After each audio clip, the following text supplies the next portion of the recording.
Assalamualaikum warahmatullahi wabarakatuh. Bismillah, alhamdulillah, wa syukurillah, ala nikmatillah, la haula wa la quwata illa billah, amma ba'du. Pemirsa, ketemu kembali dengan Kilamong Putra. Pemirsa dimanapun Anda berada, di kesempatan ini saya akan melanjutkan keterangan saya tentang ramalan Joyoboyo versi Sabdo Palon pupuh yang kedua, Sino. Di kesempatan ini sampai pada pasal yang ketiga. Oleh sebab itu akan saya bacakan. Garuda ngawangga kumantya, ibuna putri ing Bali, raraton ing tanah Jawa, wadyane setan lan demit. Prabu Jamus andatengi, kyo palarsama mundur, jejer lukira sang nata, Heru Cakra asmu kingkin, laminira pineting saprapat jaman. Pemirsa dimanapun Anda berada, Garuda ngawangga gumantya, apa ini yang dimaksudkan? Pemirsa dimanapun Anda berada, seperti yang saya katakan di kesempatan yang lalu, bahwa ramalan Joyoboyo ini digubah atau dikarang atau dianggit oleh Raden Ngabei Ronggo Warsito ini pada tahun 1842.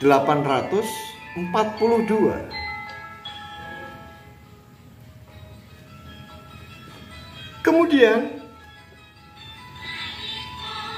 di dalam pasal yang pertama dan yang kedua sudah saya jelaskan. Sekarang ada sebuah kalimat Garuda ngawangga gumantya. Apa ini yang dimaksudkan? Garuda adalah burung Garuda. Ngawangga ini bisa diartikan adalah melawan atau berani. Gumantya menggantikan. Sebuah hubungan kalimat yang kurang nyambung sebetulnya. Tetapi seseorang harus mengetahui bahwa orang Jawa itu di dalam membuat karangan-karangan ini selalu mengarah kepada makna-makna sanepo, makna sanepan, perumpamaan. Oleh sebab itu, izinkan saya untuk memberikan sebuah penafsiran. Garuda di sini yang dimaksudkan tidak lain adalah Garuda Pancasila, yaitu lambang negara Republik Indonesia. Kemudian, kalau sudah Garuda Pancasila atau Garuda Pancasila, berarti menunjuk pada sebuah negara, yaitu Republik Indonesia atau Nuswantara ini. Kemudian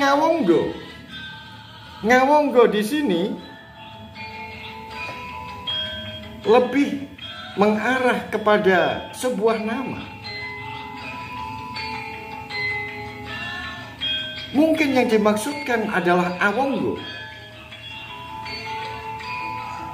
Siapa Awangga itu? Di dalam pewayangan di dalam cerita Wirocarito Mahabharata, maka ada seseorang yang namanya Adipati Karna. Adipati Karna adalah Satrio Awangga. Satrio Awangga atau Adipati Karna putra Pandu. Nah, kemungkinan yang dimaksudkan adalah Satrio Awangga. Satrio Awangga memiliki nama yang banyak sekali sebutannya. Yang pertama adalah Satrio Awangga, kemudian Suryo Putro, Suto Putro, kemudian Raden Radeo, Raden Basuseno, Raden Wreso, Raden Onggo Dipo, Raden Suryatmojo, Raden Talidarmo, Raden Bismo Toko, Raden Adirati, Raden Mohorati, Raden Vijaydari, Raden Basukarno, dan sebutan-sebutan yang paling populer di sini adalah Adipati Karna atau Satrio Awangga. Pemirsa dimanapun Anda berada, saya menjadi terheran-heran setelah mengetahui ini. Karena apa? Saya katakan bahwa karangan ini dibuat pada tahun 1842. Kemudian Raden Ngabei Ronggowarsito ini membuat sebuah jangkauan pemikiran ke depan yang menunjuk nama seseorang dan menunjuk sebuah negara. Di sini sudah jelas Garudo. Lambang negara kita adalah Garuda Pancasila. Lambangnya adalah burung Garuda. Dasar negaranya adalah Garuda Pancasila atau Pancasila. Kemudian di sini menunjuk Ngawonggo. Ngawonggo di sini lebih mengarah kepada nama seseorang, yaitu Insinyur Soekarno. Karena Awangga, Satrio Awangga, Adipati Awangga adalah Satrio Awangga Adipati Karna. Adipati Karna dengan Soekarno sudah klop, bukan? Kemudian ada lagi namanya yang lebih mendekati lagi, yaitu Basukarno. Sehingga di sini seakan-akan pengarangnya ini atau Raden Ngabei Ronggowarsito ini sudah menunjuk seseorang untuk menggantikan kedudukan sebagai seorang raja. Dalam hal ini adalah presiden, yaitu nama seseorang. Namanya adalah Soekarno. Kemudian di dalam memerintah menggunakan dasar negara, yaitu Pancasila. Kemudian lambang negaranya adalah burung Garuda. Luar biasa, bukan? Pemirsa dimanapun Anda berada, hal ini lebih diperjelas lagi pada kalimat yang kedua. Saya lanjutkan. Ibuno putri ing Bali. Coba. Ibuno artinya adalah ibunya, yang menjelaskan tentang ibu dari Ngawonggo, yang menjelaskan putri Bali sebagai ibunya. Ini menjadi sebuah keheranan, karena kalau itu menunjuk Adipati Karna di dalam cerita Pandowo, maka itu tidak mungkin. Tetapi di sini menunjuk sebuah nama ibu dari Ngawonggo, yaitu Ibuna Putri Bali. Mari sekarang kita cocokkan. Apakah benar nama yang ditunjuk yaitu Insinyur Soekarno itu ibunya berasal dari Bali? Pemirsa dimanapun Anda berada, luar biasa. Kita mengetahui bahwa ibu dari Insinyur Soekarno ini bernama Ida Ayu Nyoman. Saya ulang, Ida Ayu Nyoman Rai, berasal dari Bali. Ayahnya juga dari Bali, ibunya juga dari Bali. Jadi ibu dari Insinyur Soekarno ini adalah Nyoman Pasek. Kemudian saya ulang, ayahnya adalah Nyoman Pasek, sedangkan ibunya Ida Ayu Nyoman adalah Nimade Lirang. Sehingga Insinyur Soekarno memiliki ibu yang berasal dari Bali. Kemudian Insinyur Soekarno juga mempunyai eyang putri dari Bali, yaitu ibu dari Ida Ayu Nyoman. Dan Ida Ayu Nyoman Rai juga memiliki ayah yang berasal dari Bali, yaitu Nyoman Pasek. Sungguh ini sebuah ramalan yang luar biasa. Jadi di sini diramalkan oleh Raden Ngabai Ronggowarsito bahwa Ibuna Putri ing Bali. Ternyata Insinyur Soekarno dilahirkan dari seorang ibu, yaitu Ida Ayu Nyoman Rai, berasal dari Bali dan juga keturunan dari Bali.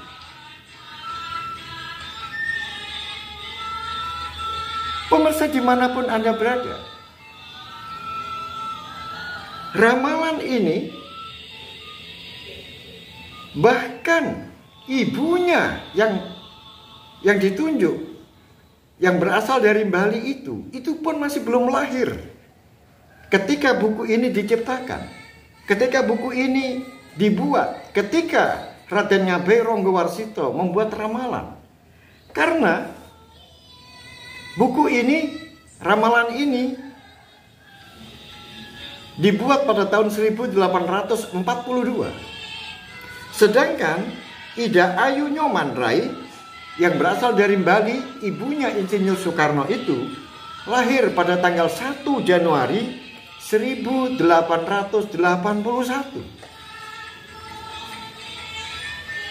Jadi 40 tahun sebelum Ida Ayu Nyoman Rai lahir, maka pujangga yang disebut dengan Raden Ngabai Ronggowarsito ini sudah mencanangkan, meramal bahwa besok ada seorang laki-laki yang diberikan sebuah sinyal, yaitu Ngawonggo, lahir dari seorang ibu yang berasal dari Bali, dan kemudian nanti akan menjadi seorang tokoh, yaitu tokoh dari negara Garuda. Yang dimaksud adalah negara Indonesia. Pemirsa dimanapun Anda berada, kita lanjutkan pada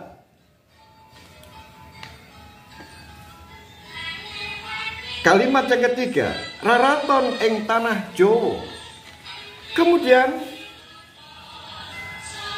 Ngawonggo atau yang disebut dengan Garuda Ngawonggo, yang dimaksudkan Ngawonggo di sini tidak lain adalah Insinyur Soekarno. Sehingga di dalam cerita ini kemudian Insinyur Soekarno menjadi raja ing tanah Jawa, artinya menjadi Presiden Republik Indonesia. Pemirsa dimanapun Anda berada, sebelumnya kita sampaikan bahwa setelah Jepang perang melawan Amerika Serikat, kemudian pada tahun 1941, tepatnya pada tanggal 7 Desember, Amerika Serikat dihancur leburkan oleh Jepang. Pangkalan militer di Pearl Harbor, Hawaii, di bumi hanguskan. Maka terjadilah Perang Dunia yang kedua. Amerika Serikat kemudian menandatangani sebuah pernyataan perang melawan Jepang. Kemudian pada tanggal 8 Agustus dan 9 Agustus 1945, Amerika Serikat dengan kekuatan militernya dan sebuah teknologi terbarunya saat itu akhirnya menjatuhkan bom atom ke kota Hiroshima dan Nagasaki, sehingga memaksa Kaisar Hirohito pada tanggal 14 Agustus 1945, maka memaksa Hirohito harus menyerah kepada sekutu. Pemirsa dimanapun Anda berada, sebelum itu pada tanggal 9 Agustus 1945, Insinyur Soekarno bersama dengan Dr. Raden Muhammad Hatta dan KRT Rajiman Widyo Diningrat dipanggil ke Dalat, yaitu Vietnam, untuk menerima janji kemerdekaan. Akhirnya setelah mengetahui bahwa Jepang sudah menyerah kepada sekutu pada tanggal 15 Agustus 1945 atau tanggal 14 Agustus 1945, maka tiga tokoh ini akhirnya kembali walaupun sudah berangkat sampai ke Singapura. Nah, setelah itu singkatnya cerita, pada tanggal 18 Agustus 1945 di dalam sidang PPKI, akhirnya Insinyur Soekarno didampingi oleh Dr. Andes Muhammad Hatta diangkat PPKI menjadi presiden dan wakil presiden. Inilah yang dimaksudkan di dalam kalimat Raraton ing Tanah Jawi. Jadi akhirnya Insinyur Soekarno, yaitu Adipati Karno yang dimaksudkan di dalam sanepannya atau Ngawonggo, tidak lain adalah Insinyur Soekarno, akhirnya menjadi Presiden Republik Indonesia yang pertama. Raraton ing Tanah Pulau Jawa atau Tanah Jawi. Pemirsa dimanapun Anda berada, sangat tepat ramalan ini, padahal ketika meramal jaraknya, sungguh ibunya Insinyur Soekarno, yaitu Ida Ayu Nyoman Rai yang berasal dari Bali, belum lahir, apalagi Insinyur Soekarno. Bahkan ayahnya sendiri juga belum lahir, karena ayahnya dilahirkan pada tahun 1873. Sehingga ayah dan ibu dari Insinyur Soekarno ketika buku ini dibuat belum lahir. Pemirsa dimanapun Anda berada, dilanjutkan. Wadyane setan lan demit. Ini menunjuk kepada kalimat di atasnya, bahwa Ngawonggo atau Insinyur Soekarno ini yang sudah menjadi Presiden Republik Indonesia yang pertama yang diangkat oleh PPKI. Wadyane setan lan demit. Apa ini yang dimaksudkan? Insinyur Soekarno seakan-akan memiliki setan dan demit. Wadyane setan lan demit. Ini yang dimaksudkan adalah Insinyur Soekarno ketika menjabat sebagai seorang presiden pertama Republik Indonesia didukung oleh orang-orang bawahan, didukung oleh rakyat jelata, didukung oleh orang-orang yang bondo nekat, didukung oleh para pemuda-pemuda pemberani. Mereka tidak takut oleh keadaan apapun. Bahkan Insinyur Soekarno pun pernah diculik oleh mereka, yaitu para pemuda. Diculik, kemudian dibawa ke Rengas Dengklok. Karena apa? Mereka sangat takut apabila nanti dipengaruhi oleh bala tentara Jepang.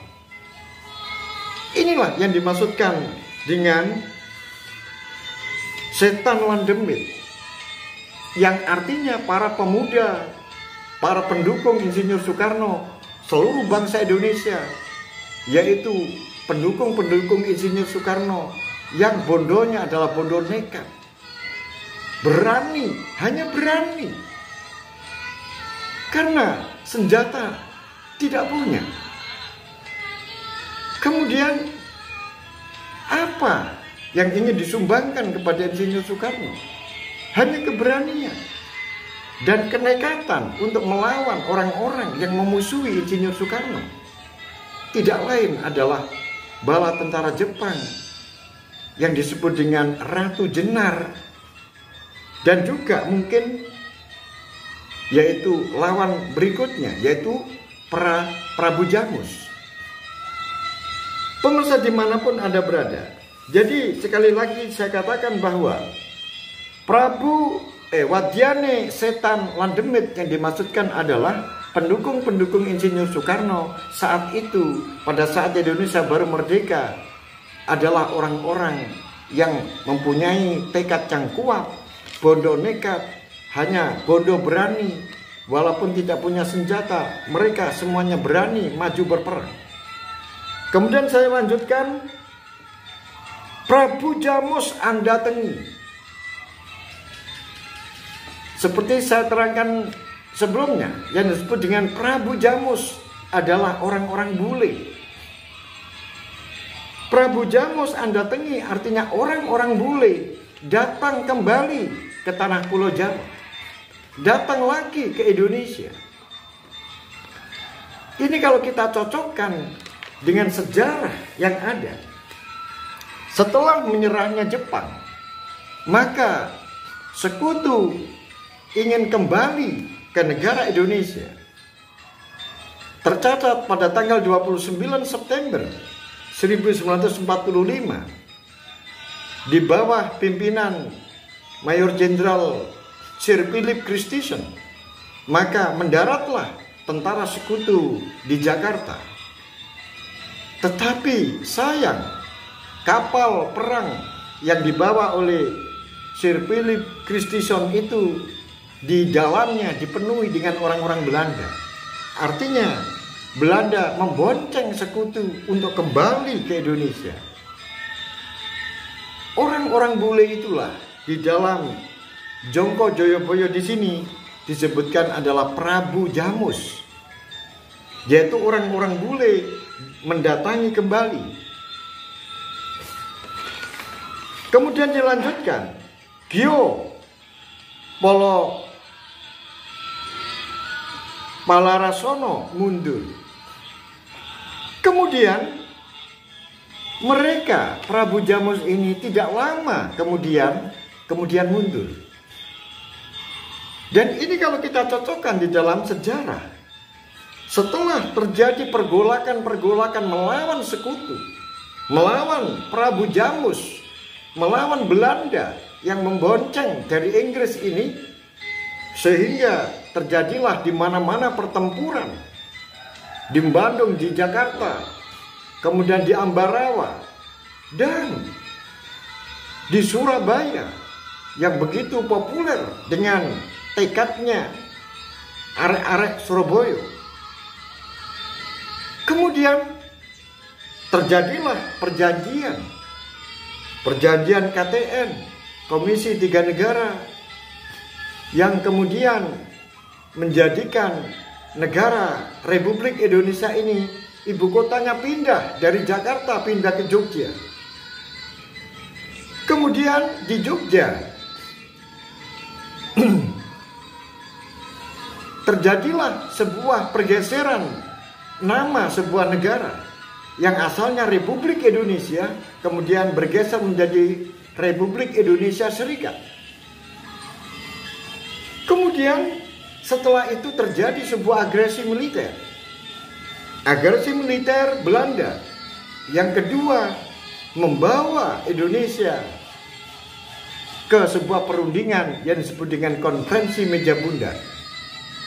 Setelah itu pada tanggal 27 Desember, maka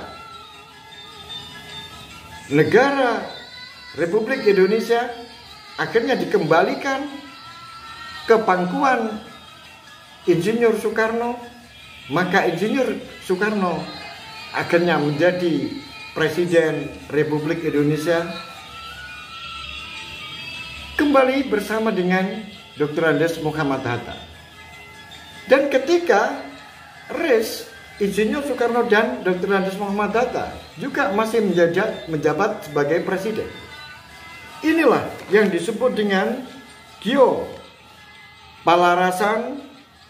Palarasono mundur. Kemudian tidak lama kemudian orang-orang Prabu Jamus ini mundur, artinya mereka sudah tidak menguasai negara Indonesia.